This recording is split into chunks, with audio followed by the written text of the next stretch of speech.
যদি কখনো কিছু চাওয়ার আশা করো, তাহলে ধৈর্য ধরো। একদিন ঠিকই পেয়ে যাবে। চাওয়ার আশা কখনো তোমাকে ছাড়ে না, বরং তুমি তাকে ছেড়ে দাও। পৃথিবীর সবথেকে অর্জনকারী ব্যক্তিরা চাওয়ার পরও বারবার ব্যর্থ হয়ে একদিন ঠিকই অর্জন করতে পেরেছে। চাওয়া পাওয়ার আশা কখনো মিথ্যা হয় না। মহান ব্যক্তিদের চাওয়ার মাধ্যমে তাদের সাহস লুকিয়ে থাকে। যেখানেই লক্ষ্য রেখে গড়ে বসা উচিত, সেখানেই চাওয়ার পর কিছু পাওয়া সম্ভব। আপনি এমন কিছু খুঁজুন যা আপনাকে খুশি করে এবং তা থেকে আপনাকে পাওয়ার জন্য এগিয়ে নিয়ে যায়। জীবনে হয়তো অনেকবার ব্যর্থ হবে, কিন্তু তাতে আশা ছাড়া যাবে না। হয়তো একদিন হুট করেই পেয়ে যাবেন। যদি পাখির মতো উড়তে না পারো, তাহলে দৌড়াও। দেখবে স্বপ্নগুলো পাওয়ার স্বপ্ন সম্ভব হবে।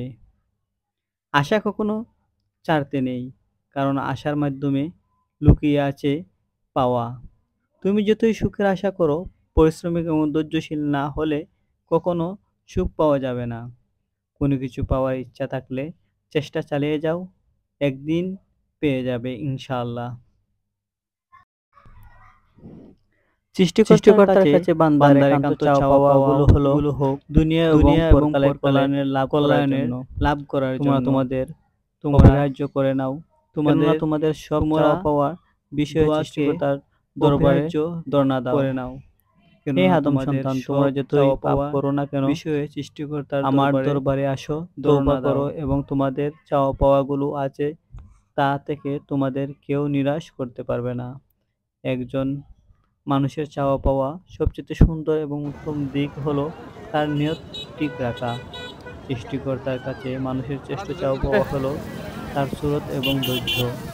আপনি যতই চাওয়া পাওয়ার আশা করবেন না কেন, এত ধৈর্য হারা হলে চলবে না। তাই আমি আমার ফেসবুকের সকল বন্ধুদেরকে চাওয়া পাওয়া যতটুকুই থাকে না কেন, চেষ্টা চালিয়ে যেতে হবে, পরিশ্রম করতে হবে, ধৈর্য ধরতে হবে, সবার সাথে ভালোভাবে আচরণ করতে হবে। তাহলে চাওয়া পাওয়াগুলো নিশ্চয়ই আল্লাহ তাআলা একদিন সঠিকভাবে পূর্ণ করে দিবেন। আশা ছাড়া যাবে না, নিরাশ হওয়া যাবে না। চেষ্টা চালিয়ে যেতে হবে, ধৈর্য ধরতে হবে, পরিশ্রম করতে হবে, কঠোর পরিশ্রম, যার মাধ্যমে আপনার সফলতা বয়ে আনে। এমন পরিশ্রম করতে হবে যা আপনি না পারলেও করতে হবে, ধৈর্য ধরতে হবে, চেষ্টা চালিয়ে যেতে হবে।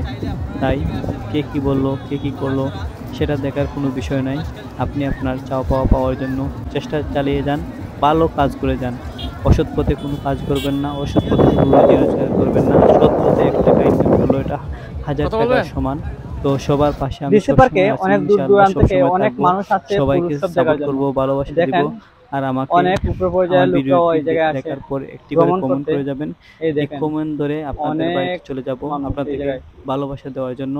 আর সবাইকে বলতেছি, ফুল সেন্ডারদের সাথে ভালো ব্যবহার করুন, এদেরকে সম্মান করুন, এদেরকে সাপোর্ট করুন, আর এদের ফুলের ভালোবাসা নিন। ভালো থাকবেন। আল্লাহ হাফেজ।